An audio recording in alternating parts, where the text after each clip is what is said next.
गिलगित बल्तिस्तान हुकूमत को वफाकी हुकूमत की कोरोना पर सख्त तहफ़्फ़ुज़ात हैं, मदद करने के बजाय रुकावटें डालने का इल्ज़ाम लगा दिया। वज़ीर आला गिलगित बल्तिस्तान हाफिज़ हफीज़ुर रहमान ने कहा है कि वफाकी हुकूमत कोरोना वायरस से भी ज़्यादा ख़तरनाक साबित हुई, हमारी मदद के बजाय रुकावटें खड़ी कर रहे हैं और वफाकी हुकूमत से 60 करोड़ रुपए मांगे थे जो नहीं मिले। और इसी पर बात भी करेंगे क्योंकि इन्होंने हमें वज़ीर आला गिलगित बल्तिस्तान हाफिज़ हफीज़ुर रहमान साहब ने हमें ज्वाइन किया है।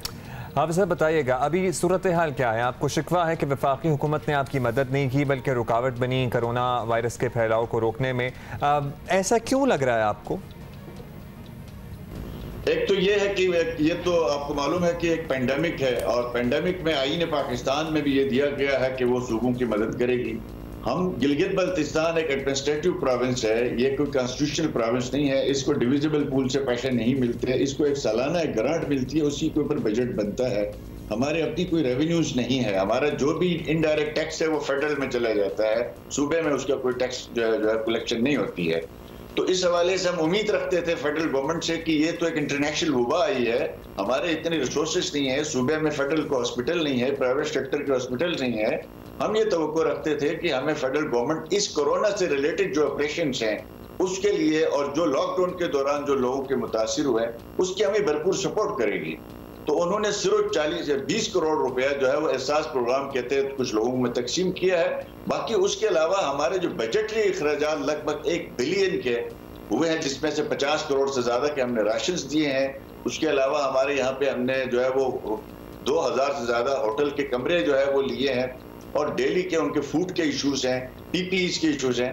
तो फेडरल गवर्नमेंट ने जो हमें ताउन किया एनडीए में आने के बाद, उन्होंने पीपीईज में किया है, टेस्टिंग किट्स में हमें किया है और 2 वेंटिलेटर हमें दिए हैं। और इस वजह से हम समझते हैं कि वफाकी हुकूमत का फर्ज बनता था कि जहां वर्ल्ड बैंक से, IMF से, इंटरनेशनल डोनर एजेंसी से फेडरल को पैसे मिले कोरोना के हवाले से, उसमें चारों सूबों को पैसे दिए गए, लेकिन गिलगित बल्तिस्तान और आजाद कश्मीर को नहीं दिए गए।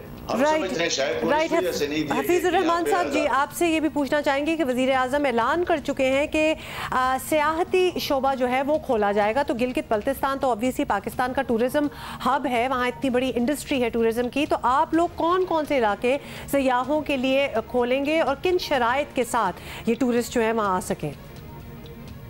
हम बिल्कुल इस बारे में क्लियर हैं कि जब तक गिलगित बल्तिस्तान में हेल्थ प्रोफेशनल्स की हमने टीम बनाई है, वो जब तक रिकमेंड नहीं करेंगे गिलगित बल्तिस्तान में किसी किस्म का टूरिज्म जो है वो हम अलाउ करने के पोजीशन में नहीं है। ये हमने आप बताया, जिसपे मेरी तजवीज़ थी वज़ीर आज़म साहब को मैंने ये दी थी, KPK के चीफ मिनिस्टर और गिलगित बल्तिस्तान की हुकूमत मिलके हम जो है कुछ SOPs बनाएंगे, हमें टाइम दिया जाए। उन्होंने ये हमारी बात एक्सेप्ट की है, हम उनका शुक्रिया अदा करते हैं।